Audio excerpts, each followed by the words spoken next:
자, 이번 이야기는 시청자 강북팬더님이 시들무 처음으로 방문을 해주셨고요. 오늘 해주실 이야기가 삼촌이 해주신 이야기인 것 같아요. 근데 보통 이야기는 아닌 것 같습니다. 바로 만나보도록 할게요. 네, 안녕하세요. 강북팬더님, 반갑습니다. 자, 오늘 강북팬더님께서 들려주실 이야기가 삼촌분께서 들려주신 이야기인 것 같아요. 예, 맞아요.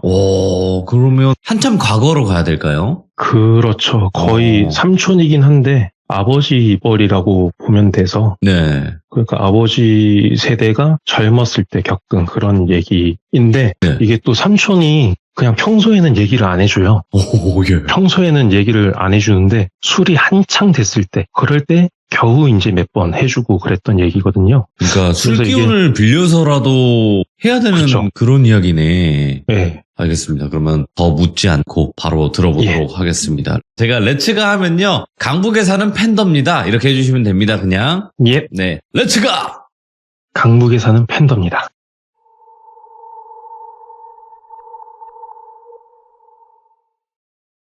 이 이야기는 90% 정도는 선명하게 기억이 나요. 근데 나머지는 들은 지 좀 오래돼서 가물가물하다는 점, 그리고 제가 고향이 포항이거든요. 그리고 삼촌이 저보다 한 세대는 더 옛날 사람이니까 정말 진한 사투리로 얘기를 들었었어요. 그러다 보니까 하다가 저도 모르게 사투리가 좀 나올 수도 있다는 점 양해를 드리고 시작하겠습니다. 포항에서는 삼촌을 아재라고 했어요. 아재야 뭐 이렇게 하는데 이게 아재 그러면은 너무 많은 사람들이 돌아보니까 앞에 지칭을 하기 위해서 살고 있는 지역을 붙입니다. 그래서 지금 주인공인 아재는 신광이라는 저희 선산이 있는 지역이 있거든요. 거기서 살고 있어서 신광아재 그랬는데 진짜 전형적인 경상도 태토남이에요. 완전 무뚝뚝하고 말도 없고 막 행동도 좀 거친데 노약자는 또 잘 챙겨줘요. 그래서 어릴 때 아재집에 많이 놀러를 갔거든요. 왜냐면 가면은 막 산기슭에 곤충도 많고 동물도 많고 막 계곡에서 물고기 잡고 또 잔소리를 안 했어요. 밤새 뭐 만화책을 보던 밤에 나가서 곤충을 잡던 상관을 안 했는데 낯들고 막 설치고 그럼 다치는 거 아니면은 터치를 안 했거든요. 근데 그런 완전 꿈의 장소인데도 무서운 순간들이 기억에 남아있거든요. 이게 아재가 가끔 사냥을 가요. 뭐 엽총 들고 가고 막 이런 게 아니라 그냥 올무 놓고 뭐 그런 건데 산비둘기, 꿩 이런 거는 그래 잡을 수 있지 하잖아요. 근데 가끔 청설모 같은 걸 잡으세요. 근데 청설모가 이게 뭐 디테일한 건 빼고 기억에 딱 남는 게 나뭇가지에 올무를 놓는데 거기를 청설모가 지나가다가 딱 걸리면은 얘가 목이나 겨드랑이에 올무가 껴서 나무 밑으로 대롱대롱 날리게 되는 거예요. 근데 딱 기억에 남는 장면이 그렇게 쓱 날려가지고 바람이 부는데 몸은 안 흔들려요. 근데 그 꼬리 잔털 같은 게 살살 흔들리는 그게 머리에 딱 남아있고 그리고 잡았으면 손질을 해야 되잖아요. 그런 도축하는 과정 그런 게 어릴 때 무섭더라고요. 이게 몇 번이나 꿈에도 나오고 그래서 아무튼 그런 완전 좀 뭔가 터프한 그런 아재인데도 불구하고 술 마실 때만 얘기를 해주던 그 이야기를 이제 본격적으로 해보겠습니다. 아재한테 완전 친한 친구가 한 명 있는데 공무원이래요. 그 친구가 신광이 포항에서 되게 북쪽에 있는데 그쪽이랑 그렇게 멀지 않은 청송, 주황산이 있는 청송 쪽에 근무를 했대요. 둘이 뭐 어릴 때 친구는 아니고 군대에서 만나서 같은 경상도 하면서 친해져가지고 전역하고 같이 여행도 가고 산도 가고 그렇게 했다고 해요. 그러다가 아재는 선산에 있는 땅을 좀 일찍 물려받아가지고 밑에 노는 소작 주고 위에 밭은 자기가 하고 염소 키우고 소 키우고 막 하고 친구는 이제 정신 차리고 공부해가지고 공무원이 됐는데 어느 날 친구가 연락도 없이 와가지고 자기랑 같이 어디 좀 가자 그러는데 들어보니까 어디 산골 깊숙한 데를 가자는 거예요. 아니 3월인데 산에 눈도 안 녹았는데 뭐 산에 가냐. 괜히 갔다가 막 멧돼지 만나면 난리 난다. 못 간다. 그랬는데도 막 엄청 야 맛있는 거 사줄게 운전도 내가 하고 막 사정사정을 하는 거예요. 그래서 뭔데 하니까 하는 얘기가 옛날에 뭔가 그런 정부 지침이 있었나 봐요. 청송처럼 산이 막 깊고 화전민 같이 막 등록이 안 된 사람들이 많은 지역에 공무원이 직접 가가지고 어느 골짜기 너머에 뭐 사람이 살았다더라 그러면 직접 가서 사람이 아직 살고 있는지 없는지 확인을 하고 살고 있으면 뭐 주민등록 같은 거를 하도록 유도를 하는 그런 거를 했었대요. 아무래도 뭐 인구조사차 뭐 정부에서 했겠죠. 그래서 그런 걸 하는데 아직 친구가 짬이 안 되니까 제일 먼 데를 제일 깊숙한 막 산골짜기를 걸렸대요.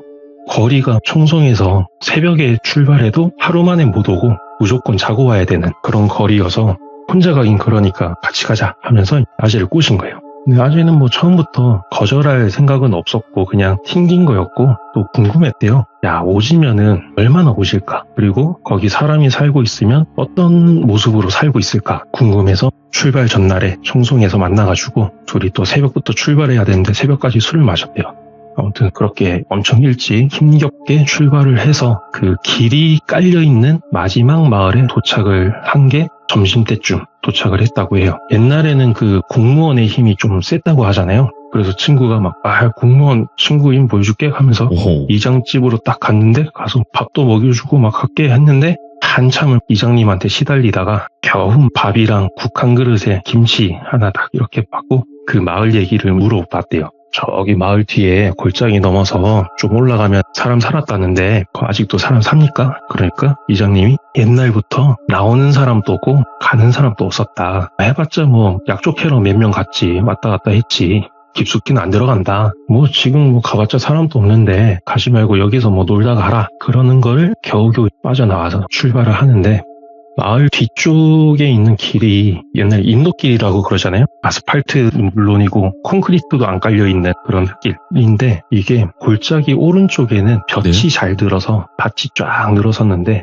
왼쪽에는 아직 한겨울처럼 눈이 좀 많이 쌓여 있었대요. 오. 그리고 길은 볕이 있는 오른쪽 편에 있어서 진창길이라서 조심조심 운전을 해가지고 고개 위로 탁 올라가니까 완전 첩첩산중인 거예요. 길도 상태도 안 좋고 거의 있는 둥 마는 둥 하는 길이어서 그래서 둘이서 그냥 별다른 말 없이 한숨만 푹 쉬고 짐을 챙겼대요. 배낭 메고 출발을 하는데 사실 출발할 때는 기분이 좋았대요.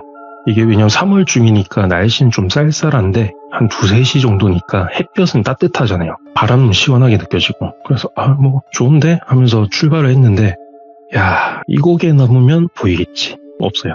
또 저 고개 넘으면 있겠지. 없어요. 계속 그렇게 몇 시간을 걷다가 높은 고개 하나 딱 올라가니까 해 떨어지기 전에 저기 밑에 마을이 보이더래요. 집이 한 5채 정도 있었대요. 근데 위에서도 보이는 게 희한한 게 낮은 담벼락 같은 게 있고 거기에 대문은 또 멀쩡히 닫혀 있대요. 누가 걸어 잠근 것처럼. 아다리가 딱 맞춰서 대문은 닫혀 있는데 그 안쪽에 단칸방 방문은 처음부터 방문을 안 단 것처럼 없고 그러니까 방 안이 보이죠. 훤히 보이는데 아무것도 없대요. 짐이. 그냥 이사를 가더라도 하다못해 밑에 달력을 놓고 가든 뭐 이부자리를 놓고 가든 뭐 물건을 흘리고 가잖아요. 버리든지. 근데 그런 게 없이 그냥 새 집처럼 아무것도 없대요. 근데 이런 게 방문 안쪽으로랑 그 위에는 슬라이트 지붕이었는데 그 지붕 삭은 거 사이로 이렇게 쓱 보이는 거예요. 근데 사실 아재는 이때 야 누가 봐도 사람 없는데 가자 하는데 공무원이잖아요. 사진을 찍어야 된대요. 실제 내려가서 그 집을 이렇게 한 바퀴 돌면서 사람 살았는 흔적이 있는지 뭐 숨은 건지 진짜 없는 건지 확인을 하고 사진을 찍어 가야 된대요. 한참을 걸어서 내려가서 보니까 이게 느낌이 너무 다른 게 딱 내려가서 보니까 위에서 본 것처럼 담 넘어서 보이는 집안이 아무것도 없고 살림잡기 하나도 없고 햇볕 아래에 있는데 밝은 냉동창고에 있는 것처럼 햇빛에도 뭔가 서늘한 느낌이 확 들더래요. 분명히 언덕 위에서는 뭔가 포근한 그런 양지에 있는 집 같았는데 느낌이 너무 달라서 야, 좀 오싹한데? 그러면서 친구가 사진 찍고 작업하는 걸 기다리고 있었대요. 그러면서 옆을 쓱 보니까 골짜기에 집이 있다 그랬잖아요. 오른쪽 빗탈에 왼쪽을 보니까 저기 언덕 살짝 위에 뭔가 사당처럼 기와집 한 칸이 딱 있더래요. 그리고 웃긴 게 기와집으로 올라가는 길에 골짜기 제일 밑에 자그만한 또랑이 하나 있고 그 옆에 당수나무같이 큰 나무가 하나가 딱 있더래요. 이게 보통은 당수나무가 마을 어귀에 있잖아요. 마을 입구나 뭐 그런 데 있는데 큰 길가에 있는데 아재는 딱 얘기를 했던 게 아니 버드나무면은 그래 또랑이 있는 거 이해간다. 버드나무도 아닌데 왜 여기에 있을까라는 생각을 좀 했었대요 그때. 그러면서 신기한데 뭔가 좀 이상한데 다른 일반적인 마을이랑은 좀 다른 것 같다라는 생각을 하는데 친구도 와가지고 그 왼쪽에 있는 사당 같은 기와집을 본 거예요. 저것까지만 확인하고 들어가서 쉬자. 쉬고 내일 아침 일찍 내려가자. 그래서 그래 얼른 집에 들어가서 쉬자 하고 살살 올라갑니다. 올라가니까 그제서야 보이는 게 아니 아까 반대쪽 집들은 담벼락에 있는 대문은 닫혀있고 방문이 없었잖아요. 여긴 반대인 거예요. 여기는 대문이 누가 떼간 것처럼 없어요. 아니 훤히 보이고 오히려 단칸방 방문 창호지 있는 그 방문이 빵꾸 하나 안 뚫리고 멀쩡히 닫혀있는 거예요.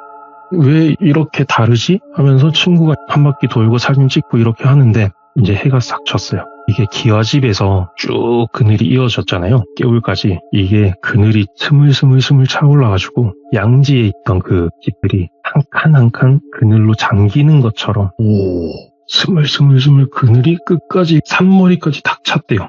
그러면서 그쪽 집들에서 바람이 싹 불어오기 시작했답니다. 이러면서 친구랑 뭔가 쫓기듯이 도망치듯이 대문 안으로 딱 들어가가지고 방문을 열고 일단 들어갔대요. 뭔가 좀 이상한데 그러면서 들어가서 보니까 이게 해가 넘어가도 빛이 있잖아요. 햇빛이. 방명이라 그러죠. 그걸로 보니까 뚜렷하진 않은데 어렴풋이 형체가 보이는 게 딱 문 열자마자 건너편에 벽에 해진 두루마기 같은 게 뭔가 좀 낡은 느낌의 두루마기 같은 게 걸려 있었고 다른 벽에는 병풍이 하나 있고 그 밑에 밥상이 있었대요. 작은 소반에 뭐 밥그릇 같은 게 좀 있었고 그 다음에 그 옆에 촛대가 있었고 그리고 바닥은 사람이 오래 안 살았는지 종이 이게 장판이 거의 막 바스락거리면서 다 일어나서 그냥 흙바닥 수준이었고 네. 천장은 검해서 그런지 뭐 별로 보이지도 않았고 그래서 일단 들어와서 방문을 딱 닫으니까 뭔가 좀 안락한 느낌이 그제서야 들더래요. 그러면서 뭔가 흐릿한 향내랑 끓인 냄새, 비린내 이런 게 났다고 하는데 이런 거는 뭐 옛날 집이면 다 나서 그렇게 특이한 건 아니었다고 했는데 이제 뭔가 쫓기듯이 들어왔잖아요. 들어와서 짐을 제대로 풀고 앉고 이게 아니라 그냥 짐 없는 벽에 둘이 그냥 기대가지고 말없이 가만히 앉아 있었대요. 이게 그러다가 보름달이 뜬 보름이라서 달빛이 밝으니까 그냥 밤에 내려갈까 얘기도 했는데 뭔가 피곤하고 뭔가 그냥 나가는 것보다 방 안에 있는 게 좋은 것 같다 하고 그냥 있기로 했대요. 근데 이제 바람이 많이 부는지 멀리서부터 탁탁탁탁탁탁 하면서 그 왜 겨울에 산에 가시면은 나뭇가지들끼리 막 바람에 부딪히는 소리 있죠. 그런 게 계속 들리는 거예요. 겨울 밤이니까 아직 바람이 세구나 골짜기기도 하고 그러고 있는데 소리가 계속 바람 타고 빨리 기슭에서부터 쑥 탁탁탁탁 하면서 집 뒤까지 싹 지나가고 계속 그러는 가운데 친구랑 졸다 깨다를 반복한 거예요. 이게 웃긴 게 그 배낭에 버너랑 물이랑 라면이랑 뭐 술도 있고 침낭도 있었대요. 근데 이런 거 꺼내지도 않고 그냥 생각도 못하고 그냥 배낭 끌어안고 벽에 기대서 멍하니 졸다 깨다 하다가 아재가 어느 순간 눈이 싹 떠졌대요. 뭔가 이상한데? 하면서 이렇게 보니까 방 안으로 이제 달빛이 살짝 들어오니까 이상은 없어요. 변한 건 없고 옆에 친구는 있나 하고 보니까 잘 자고 있어요. 뭐 아무것도 없는데 뭐 이상한 거 없는데 하는 순간 조용히 친구를 깨웠대요. 야 빨리 일어나. 일라. 바람이 멀리서부터 핑 불어오고 막 그랬는데 이 나뭇가지 부딪히는 그 탁 소리가 어느 순간 집을 삥삥 돌고 있대요. 집을 둘러싸고 탁탁탁탁탁탁탁 소리가 나는 거예요. 이게 분명 멀리서 탁탁탁 하다가 멀어졌는데 어느 순간 뺑뺑 방을 돌고 있으니까 근데 또 무서운 게 문 틈에 뭐 밖이 보이는 틈이 없어요. 그렇다고 문을 열면 또 안 될 것 같아. 보니까 친구도 멘붕 와가지고 배낭을 뒤져가지고 랜턴 꺼내고 하는데 불도 안 들어요. 배터리 꺼내서 바깥 끼고 뺐다 끼웠다 하고 아재는 아재대로 배낭에서 성냥 꺼내가지고 신문지에 불 붙이려고 하는데 옛날 신문지가 불 붙이면 잘 붙거든요. 한번 붙이면 화르륵 하면서 불이 위로 확 솟구쳤다가 잔잔하게 싹 붙는데 이게 화르륵 붙었다가 누가 쏙 빨아 당긴 것처럼 반대로 싹 꺼지더래요. 붙일 때마다. 친구는 랜턴 두들기고 있고 아재는 신문지 구겼다가 비볐다가 하면서 막 불 붙이려고 난리 치는데 소리가 점점 가까워진. 처음에는 대문 밖에 담벼락 도는 느낌이었는데 이제는 담벼락 타고 넘어온 것처럼 방을 도는 것처럼 가까워졌대요. 이게 너무 가까이서 탁탁탁 소리가 너무 많이 들리니까 멀미가 날 지경까지 된 거예요. 그제서야 그래 병풍 밑에 촛대 하나 있었다 생각이 딱 나가지고 촛대로 가서 불을 켭니다. 불을 켜니까 이때는 소리가 안 들렸대요. 촛불에 불 붙는 순간이 진짜 조만한 막 흔들리지도 않는 촛불이 하나 딱 펴졌대요. 근데 이때 소리가 안 들린 이유가 방 안 풍경이 상상이랑 너무 달랐대요. 이게 아까는 흐리게 봤으니까 뭐 형체는 보였는데 뭔지 몰랐잖아요. 불이 있으니까 거기에 보이는 게 아까 밥상인 줄 알았는데 이게 오칠돼 있는 제사상이었대요. 그리고 병풍이 이게 뚜런 종이에 병풍 전체가 부적인 것처럼 뚜런 종이에 붉은 물감으로 막 한자 같은 거랑 그림 같은 거랑 돼 있고, 그리고 더 압권이 천장에 부적이 가득 있었대요. 부적이 겹쳐지듯이 이렇게 탁탁탁 붙여놨는데 여기저기 그을린 것처럼 꼬뭇꼬뭇하게 돼 있고, 그거를 말없이 이렇게 멍하니 보고 있는데 와씨 이런 데 있었네 막 이러면서 보고 있는데 탁탁탁 이 두드리는 소리가 방문까지 온 거예요. 그리고 점점 퍼져서 벽이었는데 이제는 천장이랑 바닥까지 두들기는 소리가 나는 거예요. 부딪히는 소리가. 그리고 진동까지 울리고, 이게 발밑에서 누가 이렇게 얇은 발바닥 밑에 신발장을 두드리는 것처럼 진동이 나니까 멘붕이 돼가지고 순간 촛대를 놓쳤대요. 촛대가 바닥에 떨어졌는데 웃긴 게 아까 거의 일어나서 장판 같은 게 없어서 흙바닥이었는데도 불구하고 기름 뿌린 것처럼 사방으로 불이 확 번졌대요. 순식간에. 병풍은 녹은 것처럼 순식간에 그냥 싹 사라지고, 웃긴 거는 벽에 있던 도포자라 이것만 슬로우 건 것처럼 느긋하게 천천히 타올라서 싹 사라지고, 그리고 방문에 불이 붙어가지고 밖이 보여야 되는데 보름이니까 불도 있겠다, 대문이나 뭐 담벼락이 보여야 되는데 검은 화면처럼 아무것도 안 보이더래, 방문 밖이. 근데 앞에 뭔가 있는 것 같다. 근데 고민할 틈도 없이 방에 불이 붙었으니까 이들 있으면 타 죽는데 어쩔 수 없이 친구랑 배낭을 딱 안고 물에 다이빙 하듯이 그렇게 문으로 몸을 던졌는데 마당으로 딱 떨어졌대요. 떨어져서 보니까 집 전체를 둘러싸서 불길이 이렇게 막 오르고 있는데, 그거를 회오리처럼 바람이 감싸고 있으니까 불이 불기둥처럼 이렇게 위로만 올라가고 있었어요.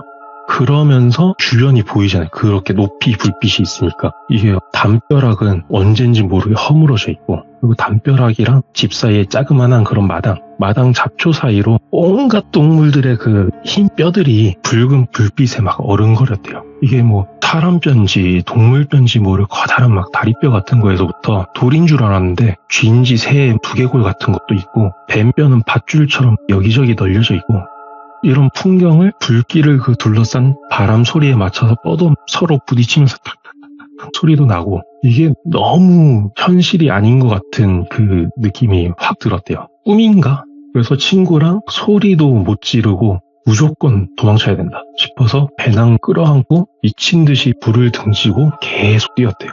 아니 뭐 그 한 칸인데 뭘 그렇게 태울 게 많은지 계속 미친 듯이 뛰는데도 오랫동안 불길이 이렇게 길을 좀 비쳤대요. 머리끝까지 숨이 막 차오르는데 그래도 막 돌아보면 안 될 것 같고 잡힐 것 같고 막 뛰다 보니까 어느 순간 눈앞이 확 뚫린 거예요. 산 능선까지 다 올라온 거예요. 앞에 보니까 앞은 또 보름달이니까 달 밝은 하늘 아래서 바람 한 점 없는 그런 고요한 겨울 능선 길이었대요. 뭐지 꿈인가 싶어서 무심코 올라왔던 길을 쓱 돌아보니까 맨 처음에 보이던 게 반대쪽 능선이 보이고 그 바로 밑에 집들이 보였대요. 아까 집 5채. 보름이라서 대문에 있는 문이 하나하나, 담벼락에 있는 돌 몇 개 뭐 이런 것까지 보일 정도로 엄청 밝은데 방 안은 아무것도 안 보였대요. 어떤 집은 천장이 삭아서 무너져가지고 방 안에 달빛이 비출 법도 한데 그냥 껌껌하게 검은 화면처럼 아무것도 안 보이고, 그리고 기와집 쪽으로 보니까 불길이랑 뭐 만약에 불이 꺼졌으면 연기라도 보여야 되는데 연기도 없고, 보이는 건 폭삭 무너진 기와집이랑 당수나무도 멀쩡한 게 아니라 숫자국만 남았대요. 그러면서 기와집 무너진 자리를 계속 보는데 불길은 진짜 하나도 안 보이고, 오히려 그 무너진 자재 틈 사이로 아까 방문 안이 안 보인 것처럼 검은색 그냥 어둠이 꽉 차 있었대요. 아니 달이 밝으니까 그래도 조금씩 보여야 되는데 그냥 검은 화면처럼 누가 막은 것처럼 껌껌한 거를 자기도 모르게 계속 눈에 힘주고 보고 있었대요. 그러는 순간 다시 바람 소리가 시작됩니다. 탁탁탁탁탁탁탁 하는 게 다시 불어오기 시작하는 거예요.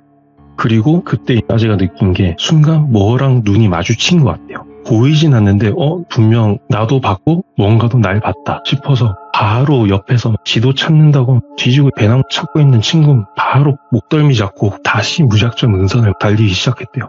처음에 친구는 야 미쳤나 그러는데 나중에 친구도 소리 들었는지 나중에는 아재보다 더 빨리 앞서서 뛰고 뛰다가 그냥 죽는 게 낫겠다 싶을 때 저 멀리서 흐릿한 불빛이 돌산 밑에 딱 있더래요. 그래서 가보니까 석탑도 없는 남자였는데 어느 순간 향냄새가 좀 나더래요. 가까이 가니까. 그래서 도착해가지고 친구랑 숨 고르고 있으니까 찌긋하신 스님 한 분이 나오셨대요. 예. 그래서 헐떡이고 있던 그 아재랑 친구를 바라보고 있다가 스님이 물을 한 바가지를 딱 떠주더래요. 엄청 시원하잖아요. 차갑고. 그걸 딱 들이키니까 정신 딱 차려가지고 감사합니다 얘기를 해야 되는데 이게 감사합니다보다 뭔가 죽다 살아나서 그런지 불평과 하소연이 나오려고 하는 거예요. 그냥 토해내고 싶은데 감정을 정신 차리고 겨우겨우 감사하다. 우리는 어디 사는 아무개인데 이러이러한 사정이 있어서 혹시 하룻밤만 자다 가도 되냐 이렇게 여쭤봤는데 뭔가 스님이 입을 싹 가리시더래요.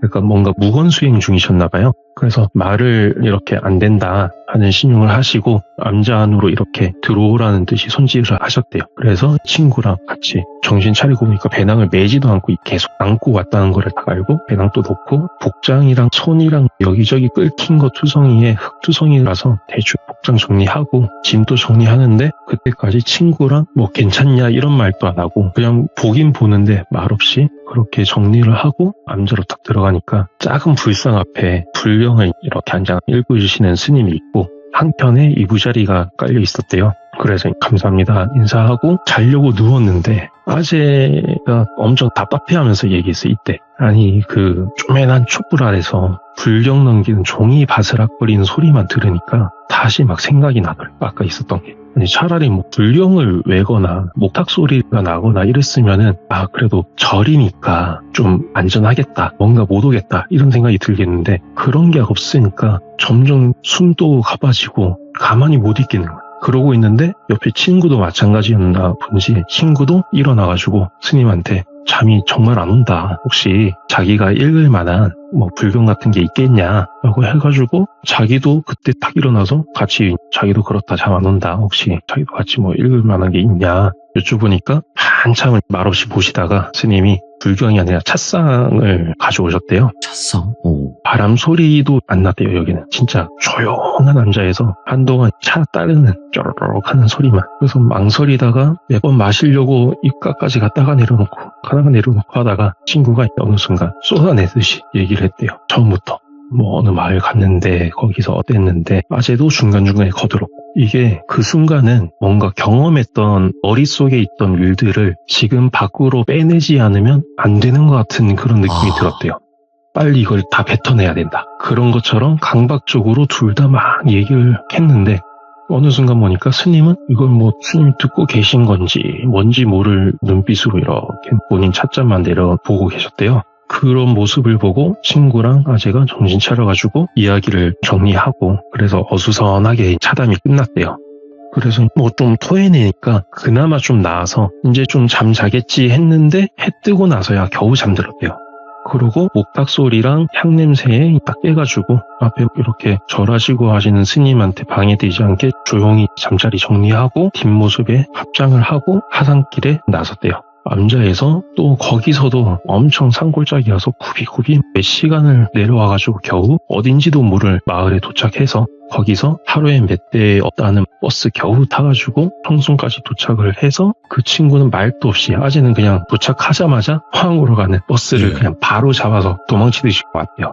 잘 가라 이런 안부 인사 그런 거 없이 그냥 서로. 그러고 나중에야 친구가 다음날에 가서 찾아왔다고 들었는데 아무튼 아재는 집으로 왔는데 그 다음부터도 되게 오래 힘들었대요.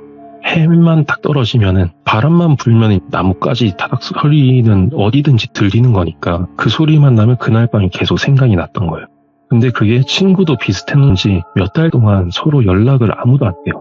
이게 둘 중에 누가 이거를 얘기를 하면은 아직 뭔가가 따라올 것 같은 여기로 그런 느낌이 들었대요. 아재는. 그러다가 또 시간이 좀 지나서 지인의 행사에서 또 우연히 마주쳤대요. 거의 반년 정도 만에. 그래서 술도 마셨겠다 뜸들이다가 그날의 얘기를 처음부터 슬슬 얘기를 하는데 얘기하다 보니까 스님이 되게 감사한데 안부 인사라도 전하자. 그게 사람된 돌이 아니겠냐 어. 해가지고 친구랑 차 몇 봉지랑 뭐 주전부리 좀 사가지고 마을로 갔대요. 그래서 그 마을에서 다시 거꾸로 내려온 길은 대충 낮에 내려왔으니까 아니까 올라가서 바위 있는 봉우리 밑에 앉아 있었으니까 그거 찾아가자 하고 아무리 찾는데도 몇 시간을 헤매는데도 없어. 그 바위 봉우리조차 안 보이더래요. 와.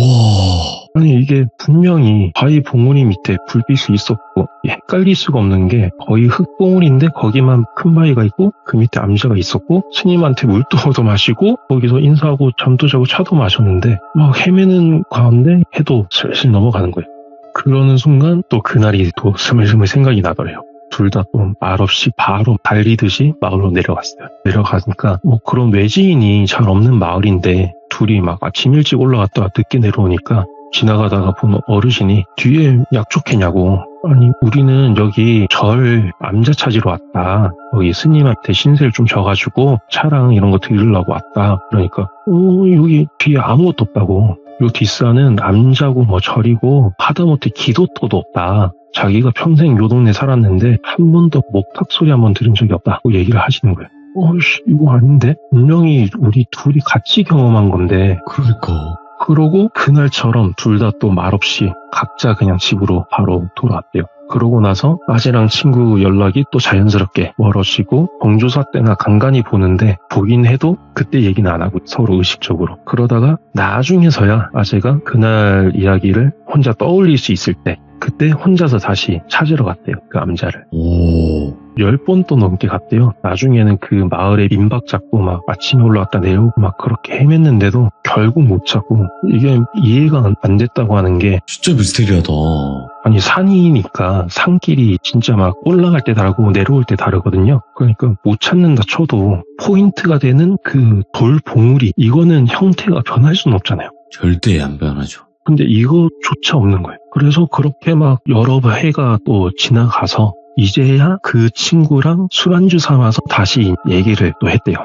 그러면서 처음부터 서로 기억 맞춰보면서 얘기하다가 어느 순간 이상한데 싶었던 게 서로 기억이 달랐대요. 아재는 분명히 암자에 도착해서 스님이 냉수 한 바가지 주셨고 무건수행 하신 것처럼 말 한마디 안 하셨고 조용히 계셨고 친구랑 둘만 떠들고 열정적으로 얘기하고 자고 내려왔는데 예. 친구는 암자에 도착했을 때부터 마당에서 세 사람이 한참 얘기를 했대요. 스님이 막 어떻게 왔냐 그랬냐 차 마실 때는 그 얘기하는 건 똑같았는데 스님도 맞장구 쳐주고 그러다가 아침에는 배웅도 해주대요. 이게 기억이 일부만 다른 정도가 아니라 암자에 도착하는 순간부터 내려올 때까지 완전 서로 딴반 보낸 것처럼 완전 다른 거예요. 미쳤네. 예. 그러고 나서 서로 딱 하고 나서 흐지부지 술자리 끝나고 그리고 그 다음부터 아재는 암자를 찾으러 가지 않았다고 합니다. 더 이상 의미가 없을 것 같다. 그죠. 실존하는 게 아니지, 이건. 네, 그러면서 하는 얘기가 알고 싶다. 뭔지 도대체 그 기와집은 뭐고 그 스님은 뭔지 너무 궁금하다. 근데 알면 안 될 것 같다. 알면은 모를 대로 못 돌아갈 것 같은 느낌이 든대요. 맞아요. 안 되는데 네. 여기서 끊어야 돼. 네. 근데 또 저는 그 얘기 들을 때마다 조금 무서웠던 게 이 얘기를 하실 때마다 뭔가 낯설어 보이는 거예요. 그 이야기를 하는 아재가 예. 뭔가 진짜 쌍남자 같고 막 그런 아재가 이 이야기를 할 때마다 뭔가 진짜 아재의 일부분이 아직도 거기에 있는 것처럼 예. 뭔가 두고 온 사람처럼 낯설게 보이더라고요. 그래서 이 이야기가 오랫동안 제 기억 속에서도 남아있고요. 뭔가 담보 잡혀 있는 듯한? 예, 그니까요. 알면 안 된다는 게 그냥 제 느낌이지만 그거를 안 순간 아예 거기로 귀속될 수도 있겠다라는 생각이 드는 느낌인 거죠. 예.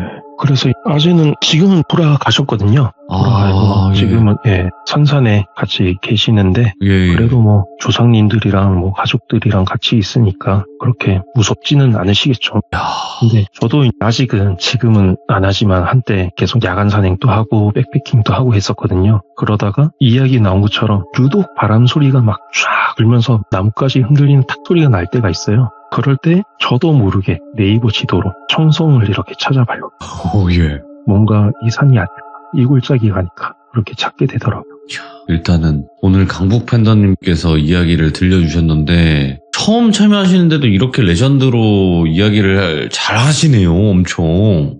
근데 중간에 많이 떨어가지고 아직도 아니, 떨리네요. 이게 떨린다고 하시면 안 되는 거예요, 진짜로. 너무 잘하셨어요, 정말. 진짜 깜짝 놀랐어요. 솔직하게 말씀드리면 팬더님께서 이야기만 더 있다면 앞으로 또 더 이야기를 들려주러 오신다 이렇게 소개해드리면 좋은데 이야기가 더 있으실까요? 아니면 이게 딱 이 이야기로 끝나는 걸까요? 지금 그 아재의 이야기는 요걸로 끝이고요. 네, 또 다른 이야기가 있긴 있어요? 제가 산 타면서 경험한 게 있긴 한데 이야, 됐다. 근데 산 담당해주세요, 그냥. 예.